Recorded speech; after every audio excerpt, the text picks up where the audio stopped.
Idukki medical കോളേജിൽ septic tank നിറഞ്ഞൊഴുകുന്നതിൽ പേരിന് മാത്രം നടപടി. ടാങ്ക് നിറഞ്ഞൊഴുകുന്നത് തടയാൻ ആകെ ചെയ്തത് പൈപ്പിടലാണ്. പൈപ്പിന്റെ സൈഡിലൂടെ ഇപ്പോഴും മലിനജലം റോഡിലേക്ക് ഒഴുകുകയാണ്. എന്നാൽ ഇത് താൽക്കാലിക സംവിധാനമാണെന്നും പ്രശ്നം പൂർണ്ണമായി പരിഹരിക്കാൻ കഴിയില്ലെന്നുമാണ് നിർമ്മാണ കമ്പനിയായ കിറ്റ്കോ പറയുന്നത്. രാഹുൽ സുരേഷിന്റെ റിപ്പോർട്ട്.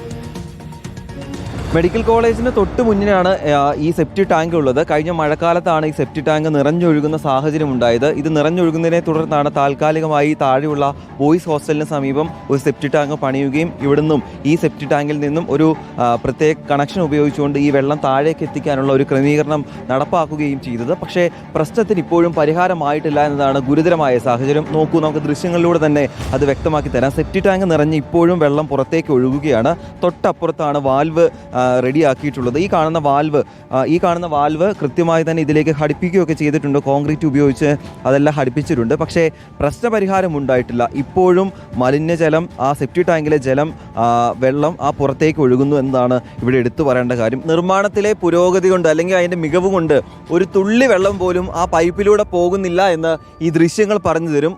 ഇപ്പോഴും നിറഞ്ഞൊഴുകുന്ന സെപ്റ്റിക് മാലിന്യം അല്ലെങ്കിൽ ആ സെപ്റ്റിക് ജലം ഇപ്പോഴും റോഡിലേക്ക് മുമ്പത്തെ പോലെ തന്നെ ഒഴുകിക്കൊണ്ടിരിക്കുന്നു എന്നതാണ് ഇതിലൂടെ മനസ്സിലാക്കേണ്ടത്.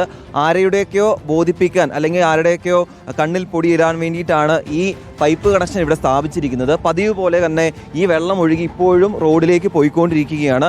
ഈ റോഡിൽ കൂടെ ഒഴുകുന്ന വെള്ളത്തിൽ ചവിട്ടി വേണം ഇവിടെ കാൽനടയായി എത്തുന്ന ഒരാൾക്ക് ഈ ആശുപത്രിയിലേക്ക് കയറാൻ. ഇപ്പോൾ വിദ്യാർത്ഥികൾ ഉൾപ്പെടെയുള്ള ആളുകൾ ഈ ആശുപത്രിയിലേക്ക് കയറുന്നൊരു ദൃശ്യങ്ങൾ കൂടി കാണാം. അവരെല്ലാവരും ആ സെപ്റ്റി ടാങ്കിൽ നിന്നും നിറഞ്ഞൊഴുകുന്ന വെള്ളത്തിൽ ചവിട്ടിക്കൊണ്ടാണ് ഇതിലേക്ക് നടന്ന് നീങ്ങുന്നത്. രോഗിയായി എത്തുന്ന ഒരാളാണെങ്കിൽ ഒരു രോഗമായി എത്തുന്ന ആൾ കുറേയധികം രോഗങ്ങളായി തിരികെ പോകേണ്ടി വരും. ഇതിലേറ്റവും ഗുരുതരമായ സാഹചര്യം, ഒരു ഓപ്പറേഷൻ തിയേറ്ററിലേക്ക് കയറുന്ന ഒരു വ്യക്തി ഈ വെള്ളത്തിൽ ചവിട്ടിയാണ് കയറുന്നതെങ്കിൽ കൂടുതൽ പ്രശ്നം സങ്കീർണമാക്കാനുള്ള സാധ്യതയുണ്ട്.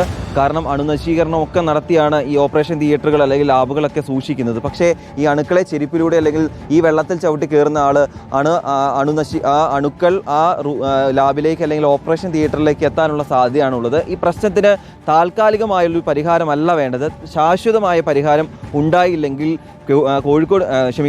ഇടുക്കി മെഡിക്കൽ കോളേജിൽ ഗുരുതരമായിട്ടുള്ള ആരോഗ്യ പ്രശ്നങ്ങൾക്ക് ഇതിടയാക്കുമെന്ന കാര്യത്തിൽ യാതൊരു സംശയവുമില്ല. പകർച്ചവ്യാധി ഉൾപ്പെടെ, ഇപ്പോൾ മഴ മാറിയതോടെ വെയിൽ തെളിഞ്ഞിരിക്കുന്നു, പകർച്ചവ്യാധി ഉൾപ്പെടെ ഉണ്ടാകാനുള്ള സാധ്യതയാണ് ഇപ്പോഴും ഇടുക്കി മെഡിക്കൽ കോളേജിൽ നിലനിൽക്കുന്നത്.